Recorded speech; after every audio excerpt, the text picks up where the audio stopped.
Hi people, my name is Tola Alabi. You're welcome to ProUp Masterclass. Today we're going to be talking about how to get clients who owe you money to pay up.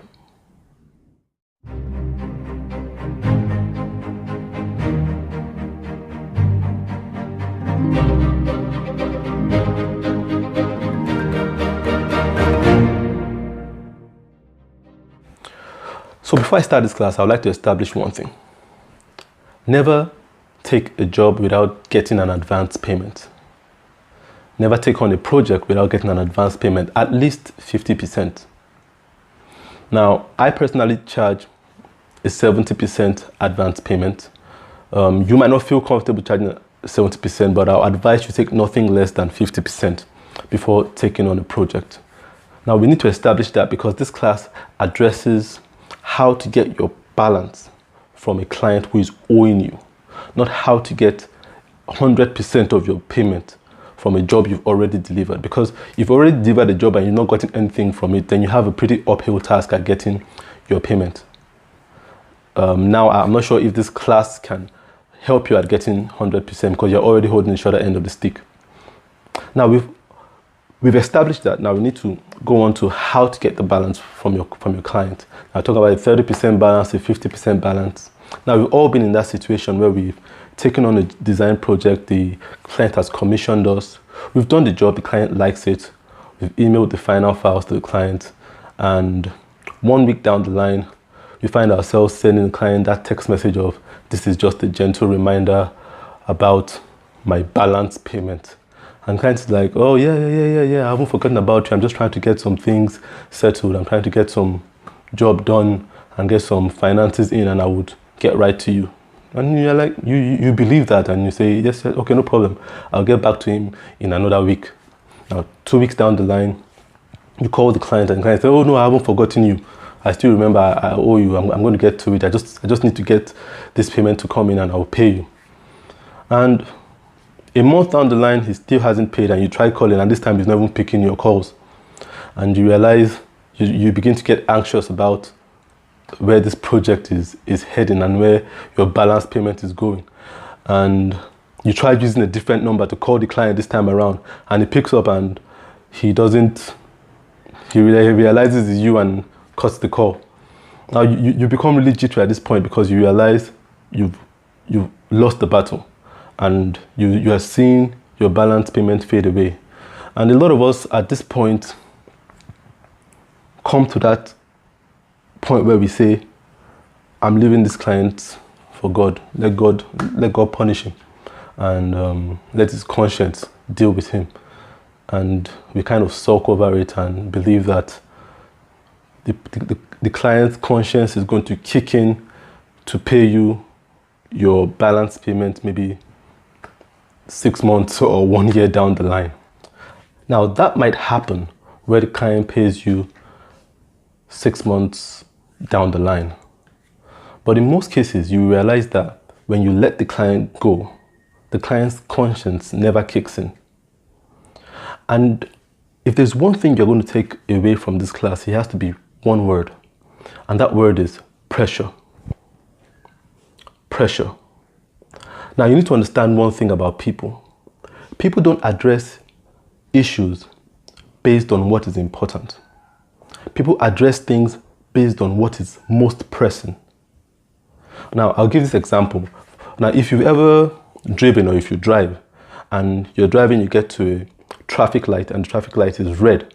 Now, the road is clear, but the traffic light is red. And someone pulls up right behind you, and the person is honking and honking and honking for you to get out of the way. Now, unless you have a very strong will or you're a very stubborn person, chances are you're going to get into that road because that person is putting pressure on you, even if you're breaking the law. Now, people do not like to be put under pressure. But the reason why we are owed for our jobs these days is because a lot of us do not want to look desperate. We don't want to look like we need the money. And in business, you got to realize that if you do not look desperate, you're going to end up being desperate. I have designers ask me, I just completed this design project with a client, and the client is very satisfied with it, and I just sent the final files. When should I ask for my balance payment? And I'm like, right when you were sending your final files, you should have attached an invoice with it, telling them, this is my balance payment. I would appreciate if this is attended to. Putting pressure on a client from the onset is very important. You do not wait a week, 2 days, 3 days before asking for your money. Now, you need to know that the longer you wait, the more the euphoria around your work, the beauty of your work, the functionality of your work wanes. The excitement about you delivering a new logo and a functional logo or a new design to the client will begin to wane. And when that begins to wane, the reason for the client to pay you begins to erode in the client's mind. Now, you need to ask while there is still a very high euphoria about your work.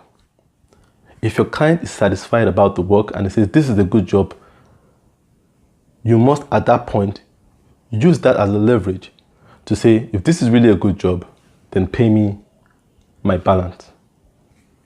So waiting and trying to look posh and trying to look like a business that is not desperate does you no good when it comes to addressing the issue of getting your balance payment from a client. Now, it's important we establish this because I've come to realize that most small businesses, and not just small businesses, even big businesses, fail not because of a lack of skill, a lack of infrastructure, a lack of manpower. A lot of businesses go under because of too many IOUs. People use services without paying for them. So this is a very important topic for us to address. If you do not want your business, your design business, or whatever business it is you are running to fail, then you have to be able to ask for your money on time and don't let go. Now, I'm by no means saying that putting pressure on a client is a surefire way of getting your money. There is no sure way of getting money owed you. If someone has decided they're not going to pay you for a job, they just might never pay you. But it sure works better than leaving the client to his conscience. Now, another thing I want to address quickly is the fact that we as creatives, as designers, have a tendency to blush too easily about our jobs when people pay us compliments.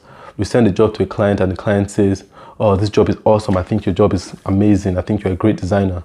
We get overwhelmed by these compliments and we tend to start writing off debt. Now, you must be professional enough to come to that point where you tell a client, thank you, I appreciate your comment, but here is how much you owe me. All in one sentence.